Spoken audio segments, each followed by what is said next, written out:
परागन किसे कहते हैं और ये परागन जो होता है ना, ये कितने प्रकार का होता है, आइए आज हम इसको बिल्कुल बारीकी से जानेंगे। आज के बाद आपका कोई भी डाउट शेष नहीं रहने वाला है। चलिए तो देर किस बात की, फटाफट से करते वीडियो को स्टार्ट। तो देखिए सबसे पहले समझते परागन क्या होता है वास्तव में।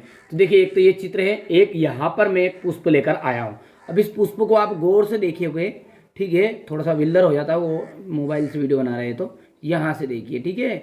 तो आप देख रहे हैं कि इसमें क्या पाया जाता है, पराग कोश पाया जाता है। जो ये नाम लिखा ना पराग कोश, ये ऊपर वाला हिस्सा क्या है, पराग कोश है, ठीक है। इस पराग कोश में क्या पाए जा रहे हैं, पराग कण पाए जा रहे हैं। ये जो कलर कलर दिख रहे हैं, ये भीतर लाल के अंदर, ठीक है। तो ये क्या है, पराग कण है। ध्यान से समझना बात को आप, ठीक है। तो क्या पाए जाते हैं इस पराग कोश में, क्या पाए गए हैं, पराग कण। पराग कण कैसे होते हैं, चिपचिपे होते हैं। कभी कभी आपने देखा होगा ये पुष्प है ना, ठीक है, इस पुष्प में यदि अंदर वाले भाग से ये जो दिख रहे हैं कलर वाले, अंदर के दूसरा तरह कलर है ये, ठीक है, ये सफ़ेद को छोड़ के, तो यदि इससे अपन टच करेंगे ना तो अपना हाथ है ना बिल्कुल चिपचिपा हो जाएगा, मतलब गड़बड़ हो जाएगा, अपने को लगेगा धक्का कर गया, हाथ धोना पड़ेगा, ठीक है। तो बस वो चिपचिपा जो आ जाता है, ठीक है, वो है पराग कण। समझ में गया बात आपको। तो पराग कोश में क्या पाए जाते हैं, पराग कण। तो इस पराग कोश से ये जो पराग कण है, इसी पुष्प के अंदर है वर्तिकाग्र। अब इसको प्रैक्टिकली किसी दूसरे वीडियो में बताऊंगा, बहुत लंबा वीडियो जाएगा।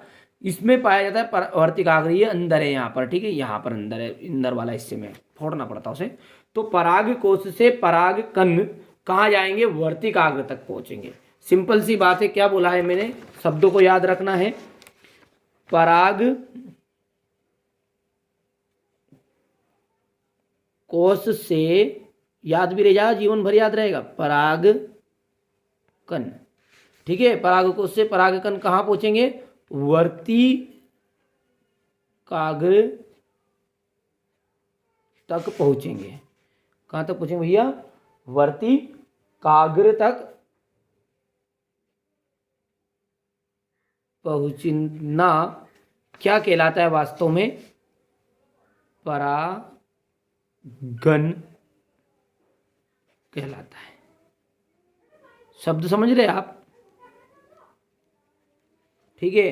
क्या बोला है मैंने कि पराग कोश से पराग कण जाएंगे, क्योंकि पराग कोश में क्या पाए जाते हैं, पराग कण पाए जाते हैं। तो पराग कोश से पराग कणों का वर्तिकाग्र तक पहुंचने की क्रिया परागन कहलाती है। समझ में आ गई बात नहीं यही, परागन। सिंपल सी बात है, 3 शब्द याद रखना है।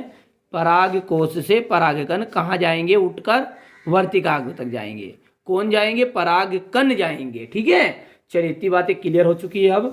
अब हम जानते हैं कि जो परागन है वो 2 तरीके से होता है, स्व और पर। तो स्वपरागन और पर परागन। अब स्व का मतलब होता है खुद में। यदि ये पुष्प में एक लेकर आया हूं, ठीक है, और इसी पुष्प के परागकोश से इसके अंदर वर्तिकाग्र तक पहुंचेगा, तो ये कहलाएगा आपका स्व, ठीक है। कभी कभी ऐसा होता है कि एक और पुष्प है, पर लेकिन ये दोनों पुष्प जो है एक ही पेड़ के हैं। देख लीजिए जैसा कि यहाँ पर आपको नजर आ रहा है, ठीक है भैया। ये दोनों पुष्प किसके पेड़ के हैं, एक ही पेड़ के हैं। किसके, एक ही पेड़ के। छोटे कर लेता हूँ थोड़ा सा ताकि समझ में आएगा आपको, ठीक है। ये किसके हैं, एक ही पुष्प पेड़ के हैं। तो यदि इससे परागकण उठकर इसके पास आए, फिर से ध्यान सुनना, एक पेड़ क्या है, एक ही है। इसके परागकण उठकर इसके पास आए और कहाँ पहुंच गए, वर्तिकाग्र के पास पहुंच गए, तो ये भी आपका स्वपरागन ही है। आप बोलोगे कि ये तो दूसरा पुष्प है। हाँ दूसरा पुष्प तो है, पेड़ तो वही है। तो यदि हम स्वपरागन को डेफिनेशन के रूप में सही सटीक परिभाषा जाने, तो ये परिभाषा इसकी कि पराग कोश से पराग कणों का, पराग कोश से पराग कणों का उसी पुष्प के या उसी पौधे के दूसरे पुष्प तक के वर्तिकाग्र तक पहुंचने की जो घटना है, वो आपकी स्वपरागन कहलाएगी। यानी स्वपरागन में दो चीज है केवल, या तो वही पुष्प हो सकता है और उसके वर्तिकाग्र तक पहुंच जाएगा परागकण, या फिर कोई दूसरा पुष्प है भले ही पर पौधा वही होना चाहिए। तो ये स्वपरागन हो गया। अब ये इसी को समझने के लिए अब हम इस पौधे को हमने अलग अलग कर लिया तोड़कर, ठीक है। तो ये पौधा एक अलग है और ये पौधा एक अलग है। तो यदि अब अलग अलग समझ गए बात था कि दूसरे पौधे के दूसरे पुष्प तक, ठीक है, दूसरे पौधे के पुष्प तक पहुंचेंगे वर्तिकाग्र, तो वो कहलाएगा आपका पर परागन। स्व का मतलब क्या है, भले ही दूसरा पुष्प है लेकिन पौधा एक ही होना चाहिए। समझ में आ गया होगा बात। अब मेरे हिसाब से ज़्यादा डिटेल बताने की ज़रूरत नहीं है, क्योंकि हमने जो, ठीक है, हमने जो परिभाषा जानना है हमें, वो है आपकी पुंकेसर की। क्या है, पुंकेसर की। ये सर होता है, देखिए बच्चों ने नोट से तैयार करवाए हैं मैंने, कहीं पर जगह पर इन्होंने इमला की मिस्टेक कर दी है तो वो हमें सही भी करा रहा हूँ, और कहीं पर नज़र ना पड़े तो आपकी पड़ जाए तो आप कर लेना, ठीक है। देखो पुंकेसर के पराग कोश से, अब पुंकेसर क्या है देख लीजिए आप, ये जो पुंकेसर है ना, ये पराग कोश है इसमें, ठीक है। तो पुंकेसर के पराग कोश से पराग कणों का उसी पुष्प के या किसी दूसरे पुष्प के वर्तिकाग्र तक पहुंचने की क्रिया को परागन कहा जाता है। और हमने स्वपरागन भी जान लिया और परपरागन भी जान लिया है, ठीक है। तो चलिए परिभाषा आपसे परागन किसे कहते हैं 2 नंबर में आती है, और किसी दिन और अच्छी प्रैक्टिकल से समझा दूंगा। आप तो चैनल पर बने रहिए, ठीक है। जितना मुझसे आपकी हेल्प हो रही मैं कर रहा हूँ, जितना मुझे ज्ञान है उतना आप तक प्रोवाइड करने का प्रयास कर रहा हूँ, ठीक है।